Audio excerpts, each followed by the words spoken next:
ಎರಡನೇದು, ಇವತ್ತು ಪತ್ರಿಕೆಗಳೆಲ್ಲ ನೋಡಿದ್ವಿ ನಾವು. ವಕ್ಫ್ ಆಸ್ತಿ ಬಗ್ಗೆ ಮುಖ್ಯಮಂತ್ರಿಗಳು ಮತ್ತು ಜಮೀರ್ ಅಹ್ಮದ್ ಅವರು ವಿಧಾನಸಭೆಯಲ್ಲಿ ನಿನ್ನೆ ಉತ್ತರ ಕೊಟ್ಟಿದ್ದಾರೆ.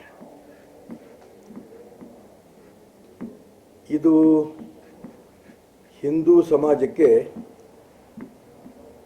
ಕಣ್ಣಿಗೆ ಮಣ್ಣು ಹಾಕಂತ ಒಂದು ಉತ್ತರ. ಎಲ್ಲೂ ಕೂಡ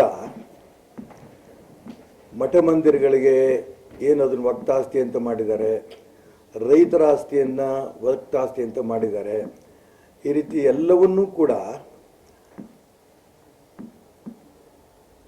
ಇದನ್ನ ನಾವು ಪಹಣಿಯಿಂದ ವಾಪಸ್ ತೆಗಿತೀವಿ ಅನ್ನೋಂಥ ಒಂದು ಹೇಳಿಕೆನೂ ಕೂಡ ಮಾನ್ಯ ಮುಖ್ಯಮಂತ್ರಿಗಳು ನಿನ್ನೆ ಕೊಟ್ಟಿಲ್ಲ. ಇದಕ್ಕೊಂದು ಸಮಿತಿ ಮಾಡ್ತೀವಿ, ಇದಕ್ಕೆ ಯಾರೋ ಒಬ್ಬ ನ್ಯಾಯಾಧೀಶನ ನೇಮಕ ಮಾಡ್ತೀವಿ, ಹೊಸದಾಗಿ ನಾವು ಯಾವುದೇ ನೋಟಿಸ್ ಕೊಡಲ್ಲ, ಈ ಮಾತುಗಳು ಹೇಳಿದ್ದಾರೆ. ನಿನ್ನೆ ಕೊಟ್ಟದಂಥ ಉತ್ತರದಲ್ಲಿ ಒಬ್ಬ ನ್ಯಾಯಾಧೀಶನ ನೇತೃತ್ವದಲ್ಲಿ ಒಂದು ಸಮಿತಿ ಮಾಡಿ ಒಂದು ಅಭಿಪ್ರಾಯ ಸಂಗ್ರಹ ಮಾಡ್ತೀವಿ ಅನ್ನೋದೊಂದು ಬಿಟ್ಟರೆ ಇನ್ನೆಲ್ಲ ಹಳೆ ಉತ್ತರವೇ, ಯಾವುದು ಹೊಸ ಉತ್ತರ ಇಲ್ಲ.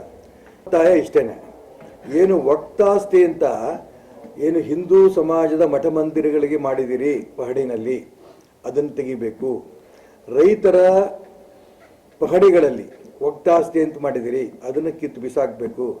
ದೇವಸ್ಥಾನಗಳಲ್ಲಿ ಎಲ್ಲಿ ವಕ್ತಾಸ್ತಿ ಅಂತ ಮಾಡಿದಿರೋ ಅದನ್ನು ತೆಗೆದು ಬಿಸಾಕಬೇಕು. ಅದು ಮುಂಚೆಯಿಂದನೂ ಅದು ನಮ್ಮ ಡಿಮ್ಯಾಂಡೆ. ಅದನ್ನು ಬಿಟ್ಟು ಆ ಪಕ್ಷದವ್ರು ನೋಟಿಸ್ ಕೊಟ್ಟಿದ್ರು, ಈ ಪಕ್ಷದವ್ರು ನೋಟಿಸ್ ಕೊಟ್ಟಿದ್ರು ಅನ್ನೋಂಥ ಮಾತುಗಳು ಹೇಳ್ಕೊಂಡು ನಿನ್ನೆ ಮುಖ್ಯಮಂತ್ರಿಗಳು ಮತ್ತು ವಕ್ಫ್ ಸಚಿವರು ಕೊಟ್ಟರಂಥ ಉತ್ತರ ನಿಜಕ್ಕೂ ಕೂಡ ನಮ್ಗೆ ಯಾರಿಗೂ ತೃಪ್ತಿ ಇಲ್ಲ. ಹಾಗಾಗಿ ಈ ಹೋರಾಟ ಮತ್ತೆ ಮುಂದುವರಿಯೋದಕ್ಕೇ ಮಾನ್ಯ ಈ ಸರ್ಕಾರ ಪ್ರಯತ್ನ ನಡೆಸಿದೆ.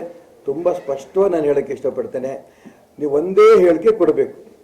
ಈಗೇನು ವಕ್ತಾಸ್ತಿ ಅಂತ ಅಂದ್ಕೊಂಡು ಎಲ್ಲ ಪಹಣಿಗಳಲ್ಲಿ ಇದೆ ಅದನ್ನು ತೆಗಿತೀವಿ, ಮುಂಚೆ ಹೇಗಿತ್ತೋ ಅದೇ ರೂಪದಲ್ಲಿ ಪಹಣಿನಲ್ಲಿ ಅವರವ್ರಿಗೇನೆ ನಾವು ಮಾಡಿಕೊಡ್ತೀವಿ ಅಂತ ಹೇಳಿದ್ರೆ ಮಾತ್ರ ಈ ಒಂದು ಸಮಸ್ಯೆ ಪರಿಹಾರ ಆಗುತ್ತೆ. ಇಲ್ಲ ಅಂತಂದರೆ ಈ ಪರಿಹಾರ ಹಾಗೆ ಉಳಿಯುತ್ತೆ ಅನ್ನೋ ಮಾತನ್ನು ಈ ಸಂದರ್ಭ ನಾನು ಹೇಳೋಕ್ಕೆ ಇಷ್ಟಪಡ್ತೀನಿ.